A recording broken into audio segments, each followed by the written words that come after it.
Have you ever wondered how a quirky, toothy little monster toy became a billion-dollar sensation? In the next 10 minutes, we're going to pull back the curtain on Labubu and Pop Mart. We'll uncover how a simple drawing transformed into a global collectible craze, driven by clever business strategies, a bit of psychology, and some serious tech. From its ugly cute origins to billion-dollar valuations and even its own meme coin, we're diving deep into the financial and technological machine behind this phenomenon. Stay tuned to understand the 10 key factors that created this modern-day gold rush. So, where did this little monster even come from? Labubu was born in 2015, created by the artist Kozing Lung as part of his IP called The Monsters.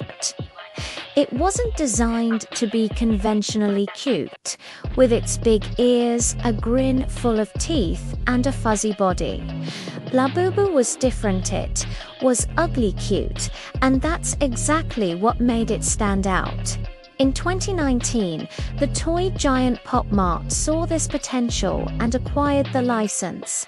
This was a genius move.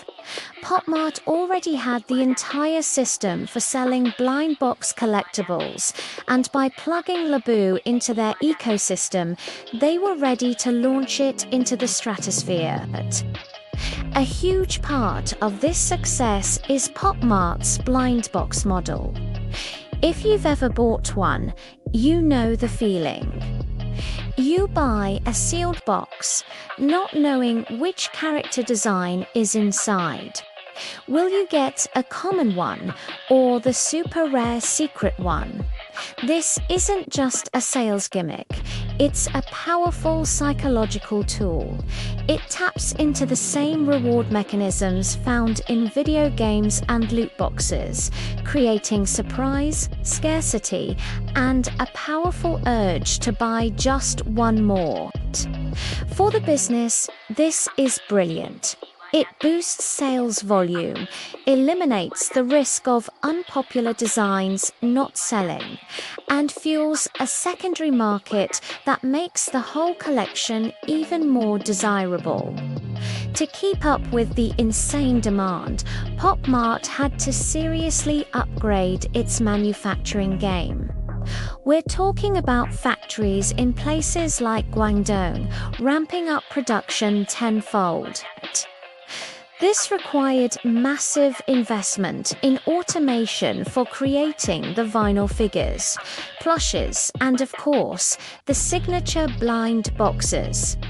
Technology isn't just in the final product, it's behind the scenes in the computer-aided design for sculpting new versions. The precise color calibration and the complex supply chain logistics needed to get these toys from the factory to your hands. It's a huge upfront cost, but it's the only way to meet the demand of a global frenzy. Now, let's talk about value. Not all Labubis are created equal. Some versions are incredibly rare limited editions, artist collaborations, or special large-scale figures. These rare pieces can fetch insane prices on the secondary market. For example, a giant mint green Labubu once sold for over $170,000 at auction. This rarity acts as a value multiplier. While Pop Mart doesn't directly profit from resales, the hype around these high prices creates a halo effect. It makes the entire brand feel more prestigious and exclusive, which in turn drives more people to buy the blind boxes, hoping they'll strike gold. Of course, none of this would be possible without social media. Labubu's rise was supercharged by platforms like Instagram and TikTok. Unboxing videos went viral.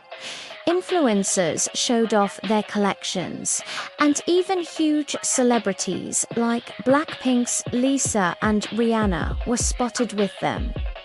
This user-generated content and social proof is marketing gold.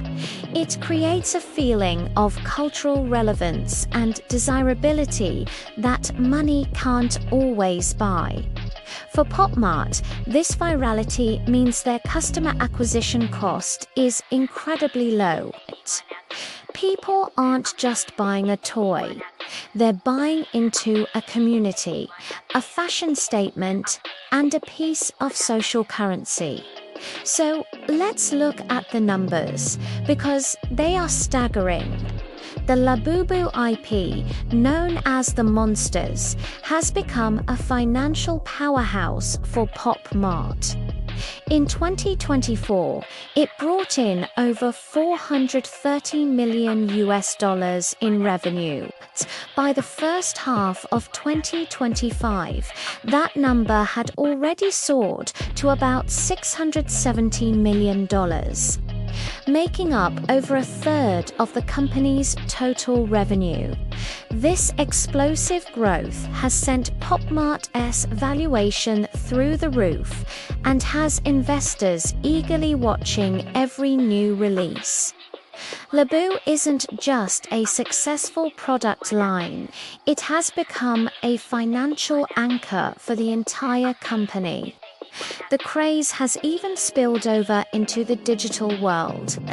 A meme coin called $Labubu emerged on the Solana blockchain, trying to capitalize on the character's popularity. While many of these Web3 projects are unofficial, it shows how a strong physical IP can be leveraged in the world of crypto and digital assets. It opens up new avenues for engagement, allowing fans to speculate or even feel a sense of digital ownership for companies. This represents a massive low-cost way to broaden their brand's reach and connect with a whole new audience. But with massive success come massive challenges. The market has been flooded with counterfeit Labubis, sometimes called Lafufu. These fakes can dilute the brand's value and confuse customers. To fight this, Pop Mart has to invest heavily in authentication methods, secure packaging, and legal action, all of which add to their costs. There's also the risk of trend fatigue. How long can the hype last? Any financial model has to account for the fact that this frenzy won't last forever and plan for what comes next. To keep the magic alive, Pop Mart can't stand still. They are constantly investing in innovation, new designs, new themes, and exciting collaborations with fashion and luxury brands. They're also curating the customer experience with designer retail stores, online drops timed for maximum impact, and exhibitions. All of this is supported by complex data systems that monitor demand, manage inventory, and even try to predict which designs will be the most popular. It's a delicate balancing act, investing enough to keep things fresh without spending so much that it hurts their bottom line. So, what's the long-term game? Labubu's journey raises important questions about sustainability. Can Pop Mart keep consumers excited enough to pay premium prices for new editions? Will the blind box model eventually face backlash?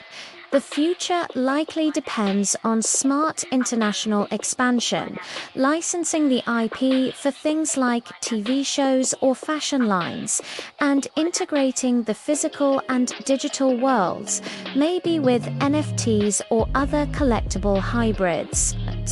If managed correctly, Labubu is more than just a toy. It's a masterclass in how to combine intellectual property, scarcity, technology, and finance to create an entirely new kind of collectible asset. And that's a wrap on the incredible financial and technological journey of Labubu. It's amazing to see how a small, quirky character grew into a global cultural and financial phenomenon. If you found this deep dive interesting, please hit that like button and subscribe to the channel for more content like this. Thank you so much for watching, and we'll see you in the next video.